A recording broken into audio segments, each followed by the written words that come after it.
Hello, and welcome again to the Bhagavad Gita series. Mentioned this last time, but if you're interested in the version of the Bhagavad Gita that I'm using, which is the Song of the Blessed One, you can read the entire thing for free online if you follow the links down there to the Mystery School Facebook group. There's a link pinned in the Facebook group to where you can get the translation of the Gita that I'm using, which is my own.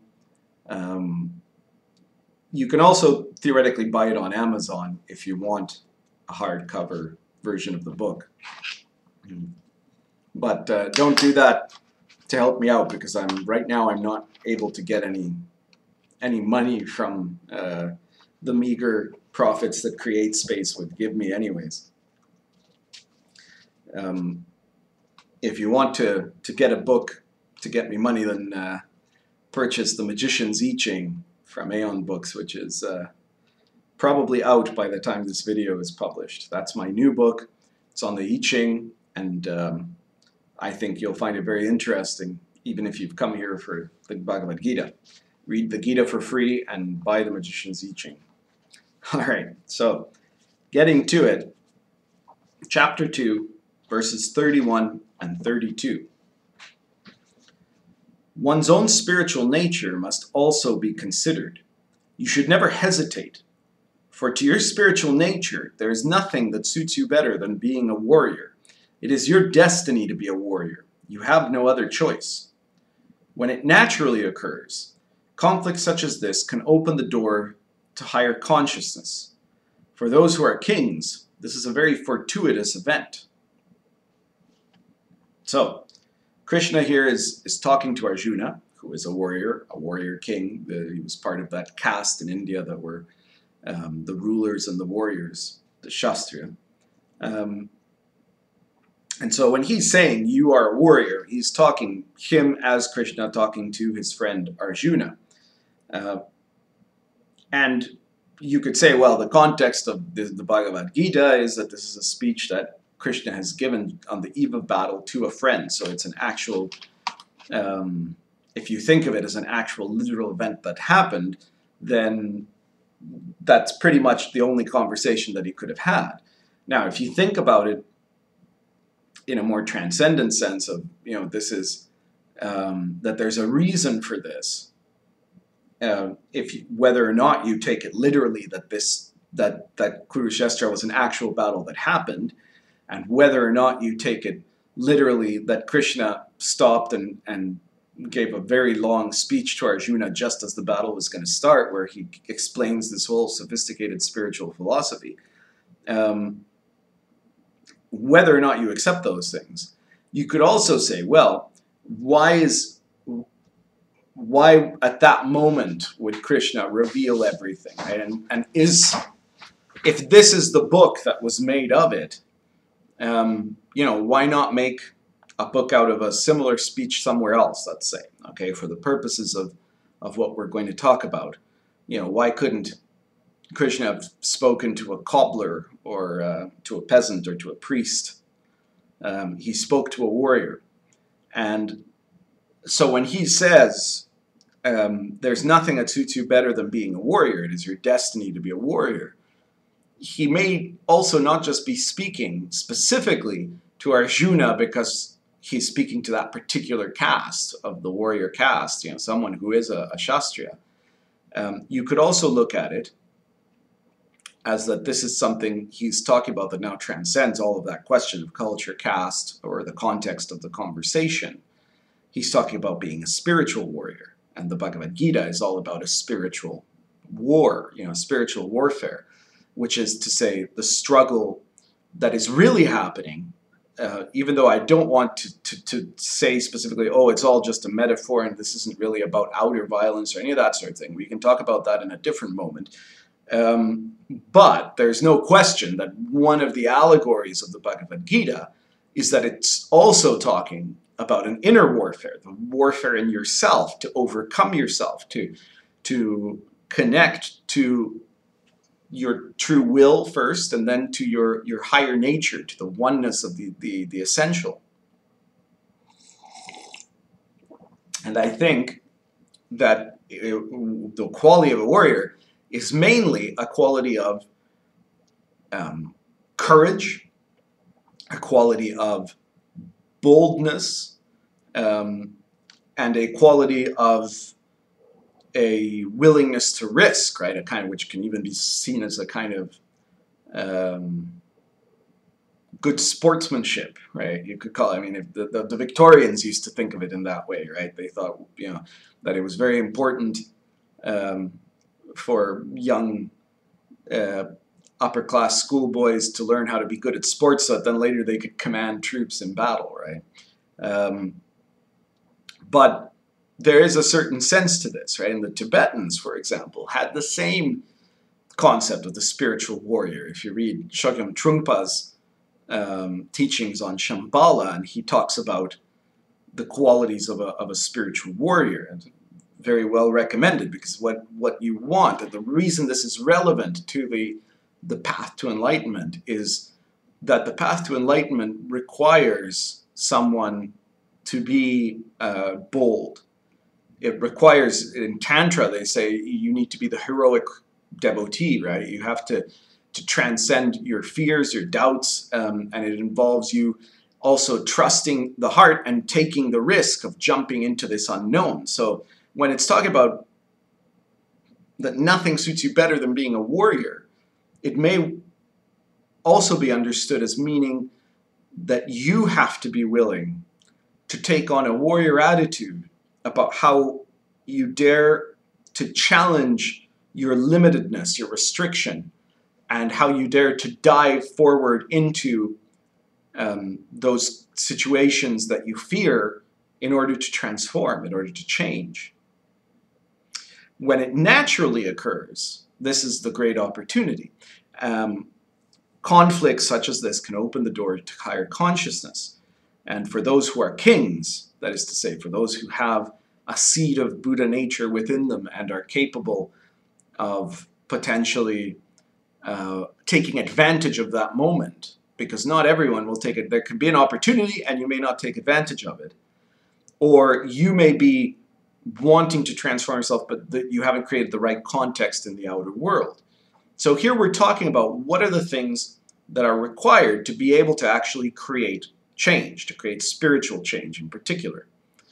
You need first to have the will to do it, but you also need to have the circumstances that allow it to happen.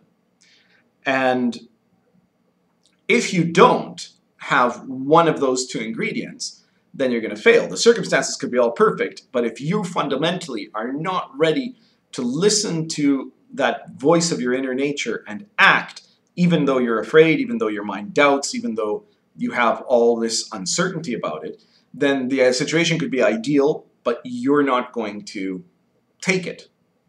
On the other hand, you could feel completely ready to change or to transform yourself. But if your situation isn't the right one, then if there isn't in your environment the right conditions, that change can't happen. The latter situation is more easily rectified, perhaps, because if you really have the will, then you can make the changes in your outer environment that will create the right conditions. Sometimes, though, the conditions will force themselves upon you even when you don't have the will. There's a connection to all of this in the symbolism of the tower in the major arcana of the tarot, that a person is building up towards this cataclysmic transformation, towards crisis. All change, spiritual change, all spiritual transformation happens through crisis, which is to say, an explosive event. Crisis doesn't necessarily mean it's bad. It is bad if you're fighting against it, right? If you're trying to resist this change, you're trying to drag your heels, you're kicking and screaming, you don't want to change, you're comfortable where you are, then it seems like a disaster. But a spiritual crisis is also, although nowadays it sounds trite, it's an opportunity to make a change. And all change only happens when a spiritual crisis triggers that change. If there isn't a condition of crisis, no change happens.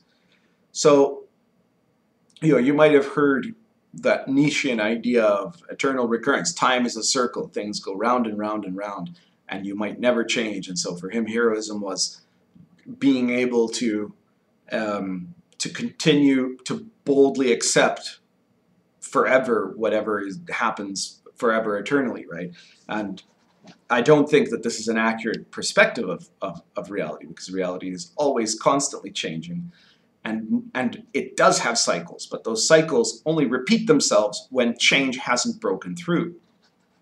So what the process of time is really like is a circle that has the potential to elevate itself in a spiral.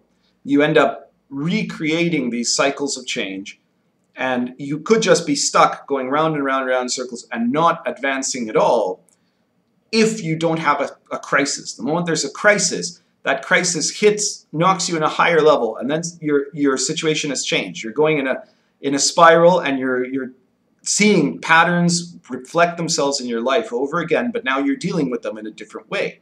So if you're having a problem that happens, it confronts you with a change. You resist that change. You don't want to make that change happen. You can double down on your resistance. And as you double down on your resistance, sooner or later that pressure abates, but only momentarily, because now you've become even more hardened in your resistance to the flow of change. And the next time it comes, it's going to come exactly like it did before. It'll be the same problem over again, slightly different players maybe, but the pressure will be much higher.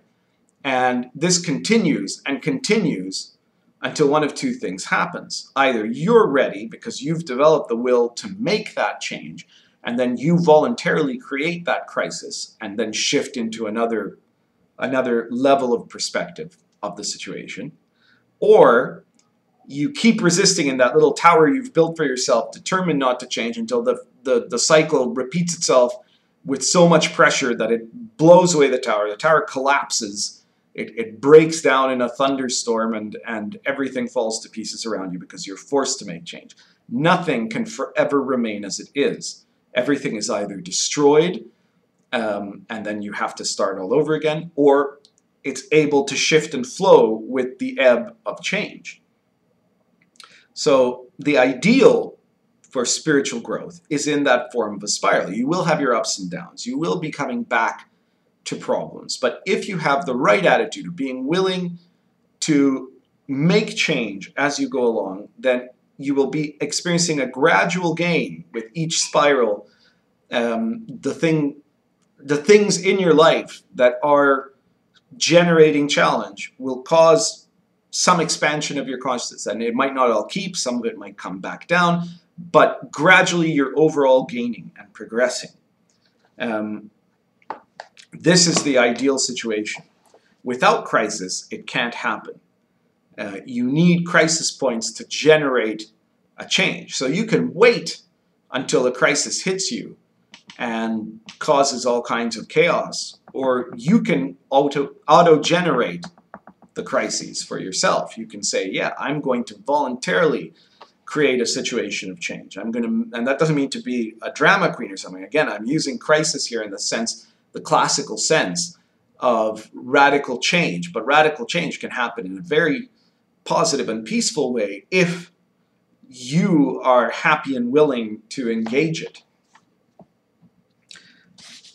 Human beings only have that chance to connect to that which is beyond themselves, to get out of their comfortable routines when there's a crisis pushing them to it. The whole job of a spiritual teacher, in fact, was once described by my teacher, and I've described this to my students. The real job of a spiritual teacher is to create a spiritual crisis in his student.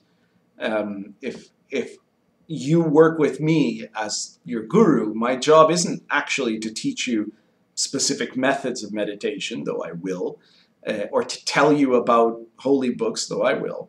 The real job that I have is to keep challenging and poking holes in the comfort zones that you've created for yourself and that you continue to create for yourself, to shatter your expectations about your perspective of your life so that you are forced to continue to look for where to change.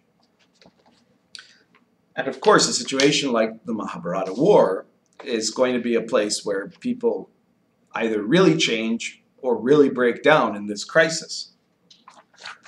The bigger the crisis, the more monumental an opportunity you have to redo your life, to transform yourself in a literal sense, but also in a spiritual sense. And try to keep that in mind the next time you have a big crisis going on in your own personal affairs. It does sound trite because we've heard it so often about this thing, crisis is opportunity. But rather, let's say crisis is the opportunity for a warrior to dive forward into the spiritual battle. And that's what you should do. That's what you should take. Those kings are not, he doesn't, Krishna in the spiritual context isn't talking about monarchs or people with royal blood. He's talking about the people who have the will to use triggers in their environment, to use situations, to open their doors to that higher consciousness. The kings in this case are the initiates, the meditators, anybody who's ready to be a mystic, anybody who's got a little sliver of awareness open to them that they could, if the circumstance was right, if the opportunity was there, if somebody presented them with a chance, could jump in to make the most of it and to open the doors of their consciousness. That's it for today.